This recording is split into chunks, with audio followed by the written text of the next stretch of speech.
Pengamat kebijakan publik Gigin Praginanto menilai tersangka kasus dugaan pencemaran nama baik terkait tuduhan ijazah palsu mantan Presiden Joko Widodo, Roy Suryo, berpotensi dipenjara bertahun-tahun.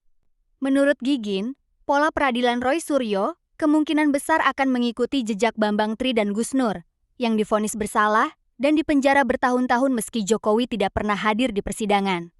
Peradilan Roy Suryo akan sama saja dengan kasus Bambang Tri dan Gus Nur, divonis bersalah dan dipenjara bertahun-tahun meski Jokowi tidak pernah hadir. Tulisnya di akun X pribadinya, dikutip Rabu. Ia menambahkan, vonis tersebut bertujuan agar para tokoh tidak bisa menghalangi langkah politik Jokowi dalam mendorong anaknya maju di Pilpres tahun 2029. Tujuannya supaya mereka tak bisa menghalangi nafsu besar pemilik ijazah gaib, menjadikan anaknya pemenang Pilpres tahun 2029, tandasnya. Sebagai catatan, pada April tahun 2023, Pengadilan Negeri Solo menjatuhkan vonis 6 tahun penjara kepada Bambang Tri dan Gus Nur atas kasus penyebaran berita bohong dan ujaran kebencian terkait tuduhan ijazah palsu. Hukuman itu kemudian dipotong menjadi 4 tahun di tingkat banding.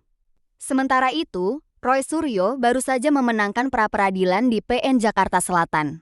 Dalam putusan yang dibacakan Hakim Tunggal 1 Ketut Darpawan pada Selasa 23 Lemban, majelis menyatakan bahwa penggeledahan, penangkapan, dan penahanan terhadap Roy Suryo oleh Polda Metro Jaya tidak sah secara hukum.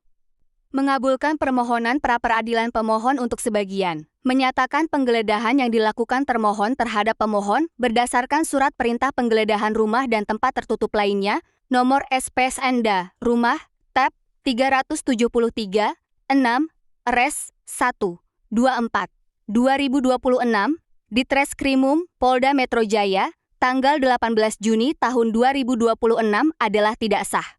Menyatakan penangkapan yang dilakukan oleh termohon terhadap pemohon berdasarkan surat perintah penangkapan nomor SPK 703 by I Res Pitu 114 tahun 2026 di Treskrimum Polda Metro Jaya tanggal 19 Juni tahun 2026 adalah tidak sah.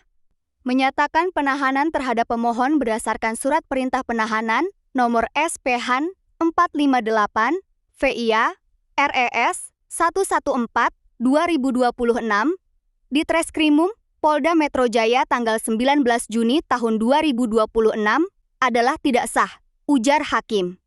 Hakim menilai tindakan aparat mengandung cacat formil, karena Roy Suryo selama ini bersikap kooperatif dan telah memenuhi kewajiban wajib lapor sejak ditetapkan sebagai tersangka.